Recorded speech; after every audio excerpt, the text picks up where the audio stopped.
नमस्कार। आज हम भारतीय संविधान के बनने की कहानी में थोड़ा गहराई से उतर रहे हैं। नमस्कार। ये दस्तावेज सिर्फ भारत की सोच का नतीजा नहीं है, बल्कि इसमें दुनिया भर के बेहतरीन विचारों का एक संगम सा दिखता है। हाँ, बिल्कुल। हमारे पास जो स्रोत हैं वो यही बताते हैं कि कैसे संविधान बनाने वालों ने अलग अलग देशों के अनुभवों से काफी कुछ सीखा। सही। तो चलिए आज इन्हीं स्रोतों की बारीकी से पड़ताल करते हैं, देखते हैं कि वो कौन से वैश्विक विचार थे जिन्हें भारतीय परिस्थितियों के हिसाब से चुना गया और क्यों। हाँ, ये समझना दिलचस्प होगा कि चुनाव कैसे हुए। तो शुरुआत करते हैं उस व्यवस्था से जो हमारी सरकार का कह सकते हैं आधार है, मतलब संसदीय प्रणाली। जी।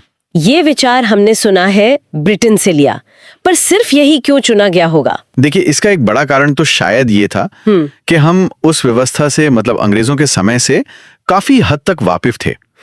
और दूसरा, इसमें जो कार्यपालिका है यानी सरकार, हाँ, वो विधायिका के प्रति जवाबदेह रहती है। हाँ, ये तो लोकतंत्र के लिए जरूरी है। बिल्कुल।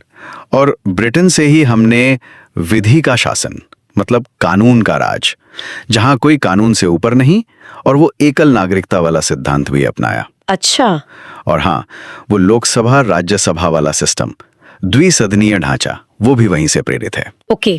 अच्छा, और हमारे मौलिक अधिकार, जिन्हें लोकतंत्र की आत्मा ही कहा जाता है, सुना है ये अमेरिका से प्रेरित है? हाँ, बिल्कुल।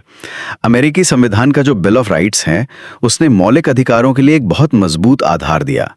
ये नागरिकों को राज्य की शक्ति से बचाता है, सही।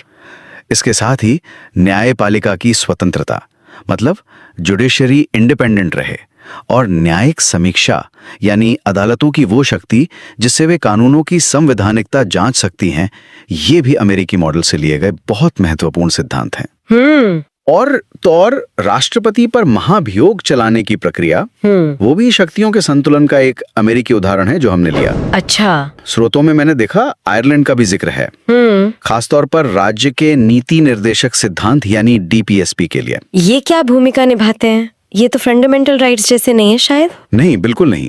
ये सिद्धांत असल में सरकार के लिए एक तरह के नैतिक दिशा निर्देश हैं, गाइडलाइंस हैं। ओके। जिनका लक्ष्य है सामाजिक और आर्थिक न्याय सुनिश्चित करना।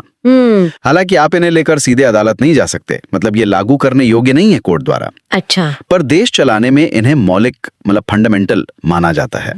और हाँ, राष्ट्रपति के चुनाव का जो तरीका है और राज्यसभा में सदस्यों को मनोनीत करने की जो प्रक्रिया है, वो भी आयरलैंड से ही ली गई है। दिलचस्प। अब भारत जैसे विविधता वाले देश में वो केंद्र और राज्यों के बीच शक्ति संतुलन वाला मुद्दा, ये तो एक बड़ी चुनौती रही होगी। हाँ, बहुत बड़ी। स्रोत बताते हैं कि इसके लिए कनाडा के मॉडल से प्रेरणा ली गई, एक मजबूत केंद्र। सही कहा आपने। कनाडा की तरह हमने एक मजबूत केंद्र वाली संघीय व्यवस्था अपनाई, federation with a strong centre. इसका मकसद था कि राष्ट्रीय एकता बनी रहे, देश बिखर ना जाए, और जो शक्तियां किसी लिस्ट में नहीं है, केंद्र सूची, राज्य सूची या समवर्ती सूची में, हाँ, वो अवशिष्ट शक्तियां, रेजिडुअरी पावर्स, बिल्कुल, वो केंद्र के पास रखने का विचार भी कनाडाई संविधान से ही आया। और सुप्रीम कोर्ट का जो सलाहकार क्षेत्राधिकार है, एडवाइजरी जुरिस्डिक्शन, वो भी वहीं से प्रेरित है। अगर आपको ये वीडियो पसंद आ रहा है तो प्लीज लाइक जरूर करिए, कमेंट करके अपनी राय बताइए, और सबसे इम्पोर्टेंट, चैनल को सब्सक्राइब करना मत भूलिए। मैं आपके लिए और भी इंटरेस्टिंग वीडियोस लाता रहूंगा। अगर आपको पीपीटीज और पीडीएफ क्वेश्चन प्रैक्टिस बुकलेट्स चाहिए तो आप हमारा टेलीग्राम चैनल और व्हाट्सएप चैनल ज्वाइन कर सकते हैं। लिंक्स डिस्क्रिप्शन और कमेंट बॉक्स में पिन्ड हैं, जरूर चेक करें। ओके। और पूर्व सोवियत संघ यूएसएसआर, उसका क्या योगदान रहा? स्रोत मौलिक कर्तव्यों और पंचवर्षीय योजनाओं का जिक्र करते हैं। हाँ, मौलिक कर्तव्य, फंडामेंटल ड्यूटीज, जो असल में संविधान में बाद में जोड़े गए थे, वो नागरिकों को उनके नैतिक दायित्वों की याद दिलाते हैं।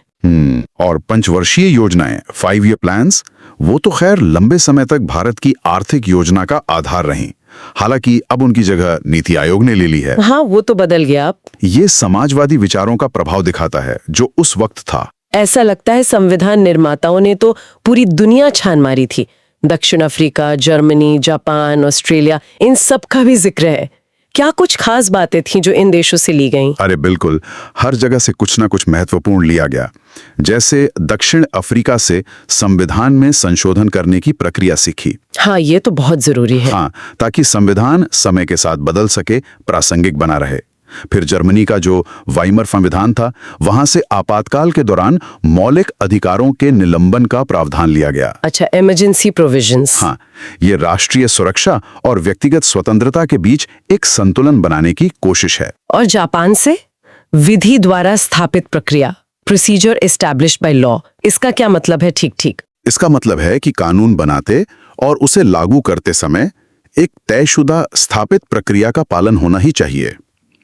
ये अमेरिका के ड्यू प्रोसेस ऑफ लॉ से थोड़ा अलग है, सूक्ष्म अंतर है। ओके। और ऑस्ट्रेलिया से हमने ली समवर्ती सूची, कॉन्करेंट लिस्ट, मतलब ऐसे विषय जिन पर केंद्र और राज्य दोनों कानून बना सकते हैं। हाँ, जिससे सहयोग बढ़े। बिल्कुल।